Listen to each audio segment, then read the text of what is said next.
980 crore versus 12,000 crore, 12 गुना से भी अधिक। ठीक है। और कांग्रेस एक्सपोज हो चुकी है। लोकसभा चुनाव में इन्होंने झूठ बोला, बरगलाया जनता को। जब आपको पता है कि देश में चुनाव ही नहीं होंगे तो कांग्रेस वाले अब राजनीति में किस लिए?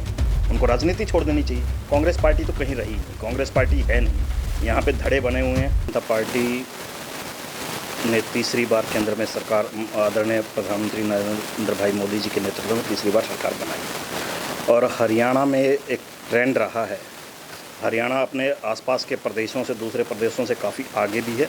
और उसका एक मुख्य कारण जो माना जाता है, उसका कारण माना जाता है कि जनरली यहाँ के वोटर, प्रबुद्ध वोटर, समझदार वोटर क्या करते हैं, इंटेलेक्चुअल वोटर क्या करते हैं, जिसकी सरकार केंद्र में होती है उसी को हरियाणा में मौका दे देते हैं।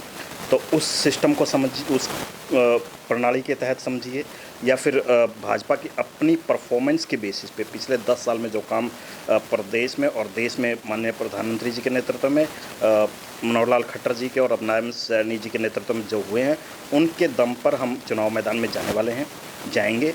और हमें पूरा भरोसा है कि जनता जनार्दन का आशीर्वाद हमें मिलेगा और हरियाणा में भी तीसरी बार भाजपा की सरकार बननी तय है। हिसाब जनता मांग रही है, कांग्रेस से मांग रही है। और किससे मांग रही है? कांग्रेस के बापू बेटा की जो गैंग है, गुलाबी गैंग।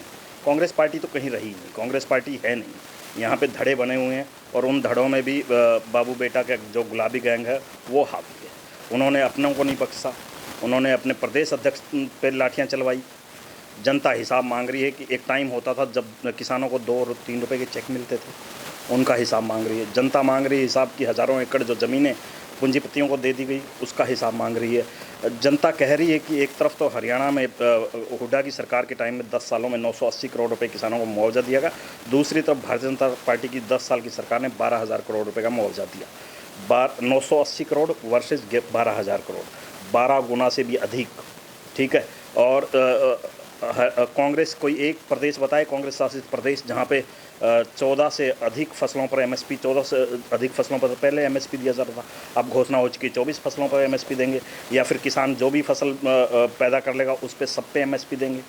तो कांग्रेस ने ऐसा क्यों नहीं किया? कांग्रेस ने किसानों के साथ, कोई ऐसा वर्ग नहीं रहा जिसके साथ इन्होंने ठगी ना की हो। घोटालों के कारण जाना जाता था। युवाओं की बात करें, युवाओं को 1,40,000 करोड़ से 1,40,000 से अधिक नौकरियां प्रदेश सरकार ने दी हैं, और वो भी बिना पर्ची, बिना खर्ची की नौकरियां दी हैं।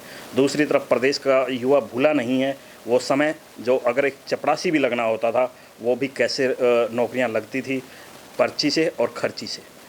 अब भाई भतीजावाद कहें या फिर क्षेत्रवाद कहें या फिर घोटाले या भ्रष्टाचार कहें, वो कांग्रेस के काले दिन प्रदेश की जनता भूली नहीं है और उसके लिए माफ़ नहीं करेगी।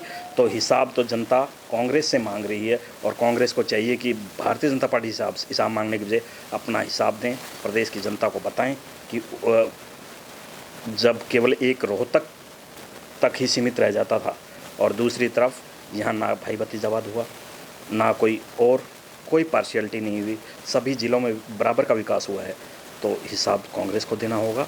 और भारतीय जनता पार्टी का हर कार्यकर्ता, हर पन्ना प्रमुख, हर लोग एक्टिव हैं, और सबका सपना एक ही है कि प्रदेश आगे बढ़े। जब मोदी जी बात करते हैं विकसित भारत की, तो हम विकसित भारत तब होगा जब विकसित हरियाणा बनेगा।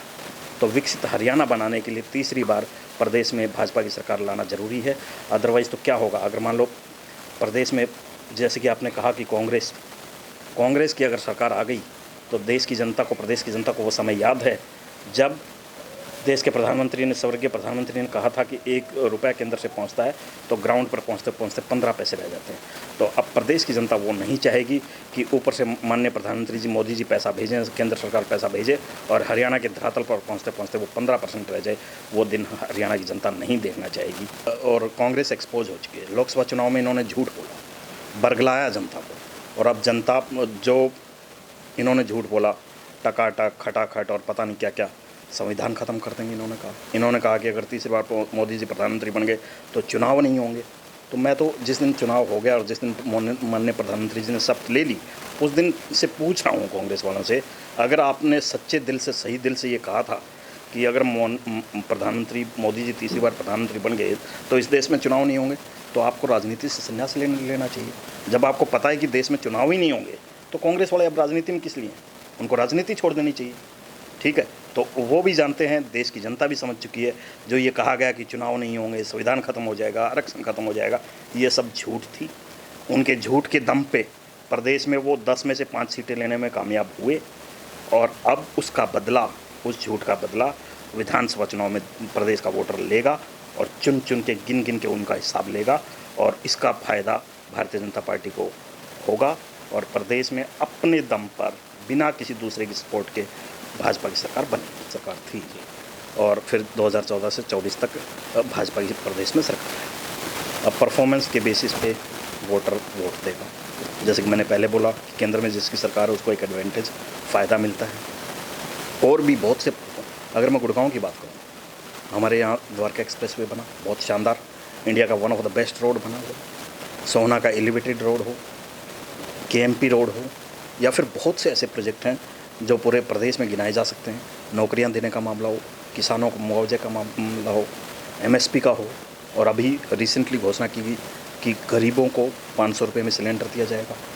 बहुत से ऐसे काम हैं जो हुए हैं, जो पहले कभी नहीं हुए, ठीक है। तो उनके दम पर यहाँ पर ऐसा नहीं है राजस्थान या दूसरे स्टेटों की तरह, यहाँ ट्रेंड नहीं है कि एक के बाद दूसरा, ठीक है। 10-10 साल पहले 10 साल कांग्रेस के हुए, अब 10 साल बीजेपी के हो चुके, और तीसरी टर्म हो गई, हैट्रिक बनेगी, और 15 साल लगातार भारतीय जनता पार्टी के तो हरियाणा में ये तो होंगे ही होंगे, और हमें उम्मीद है कि 15 की नहीं, ये गिनती आगे भी बढ़ती रहेगी।